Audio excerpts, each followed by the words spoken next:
breaking news coming in related to what's taking place in Kashmir after the colonel, the major and the DSP were martyred in the Kokerang Encounter. Forces have encircled two Lashkar-e-Toiba terrorists, including Uzair Khan. Now, Colonel Manpreet Singh and Major Ashish Dhonchak and the DSP Humayun Bhatt had laid down their lives leading from the front during the ongoing operation. To get us more on this, we're crossing over to CNN News 18's Ishan Wani, who's joining us live. Ishan, tell us more about this big update. Well, police says that one of those who was involved in this has been identified as Uzair Khan. We are told by sources that he is a local of South Kashmir, and police also claims that they have encircled him along with his associates in these mountains. There was an exchange of gunfire according to locals. There was gunfire which was heard during the night time. We don't know whether there was an exchange of gunfire that took place with the militants or whether that was speculative fire, because the army and the forces believe that those who are involved in this particular incident have been encircled, and that's why there's a large presence of forces around the ground. Let me directly show you these visuals. Behind me you can see that there are a large number of J&K police personnel, army men who are deployed on the ground, who are taking charge of the situation, and have also laid a wider cordon to ensure that those who are involved in this attack do not escape from the vicinity. This is a mountainous area, as I was reporting earlier, where a large number of caves, then mountain cliffs, and then also thick forest is there. So that gives an advantage to the enemy, and that's why the forces would want to go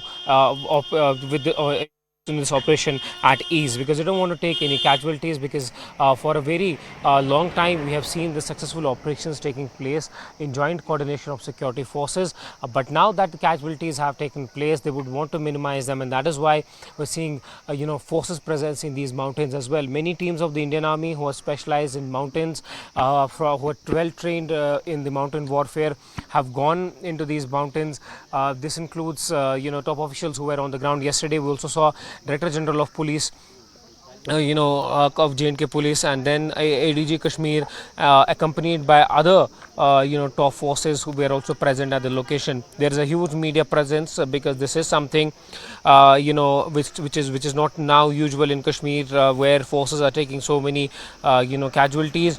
You can see CRPF men also coming to the spot, because this is generally a joint operation that CRPF, J&K Police and the Indian Army conducts, and that is why all the three forces are here. But the main operation is being done by the Indian Army and J&K Police, who are on the ground and are ensuring that they are neutralized. As of now, also it's important to mention here is that there were reports with the intelligence agencies that these outfits are now started going from staying in the villages to the mountains, because this is a favorable weather condition. One, because it's sunny, it's summer, so they can stay in the mountains. It doesn't rain much, it hasn't rained much, and that's why this advantage of staying in the mountains is there.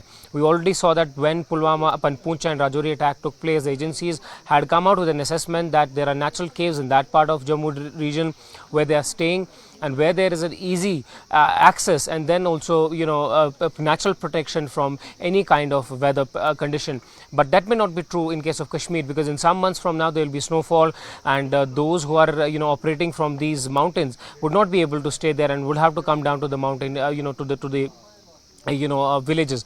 There were also inputs with the agencies that the highly trained professionals who are well trained in Pakistan have infiltrated in several areas. We already saw some of them taking advantage in Poonch, Rajouri, and now this incident has taken place in Kashmir. So security forces will regroup and reassess their strategy and see that where all the things can be made better, where all do they need to take operations, because they have been doing operations most of the times in the villages and in the urban sector of Kashmir Valley and rural sector of Kashmir Valley. Now that the focus, and it seems like, will be changing towards a mountainous area, because if you remember when Kulgam incident took place, when an encounter there happened, that was again in the mountainous areas.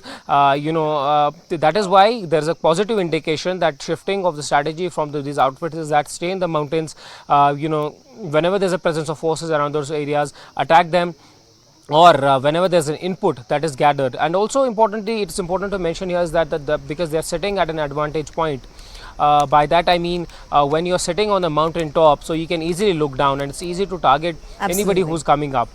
So that is why one, that there's an advantage to the enemy, and second, that it's hard terrain, and for the forces to climb up there, it is a daunting task. But nonetheless, forces are going there. They have encircled him, and according to police, one of those has been identified. Absolutely. Ishant, thank you so much for joining us and bringing us those very important details when it comes to the search operation that's currently going. Two Lashkar-e-Toiba terrorists are now being encircled, including an individual named Uzair Khan. On that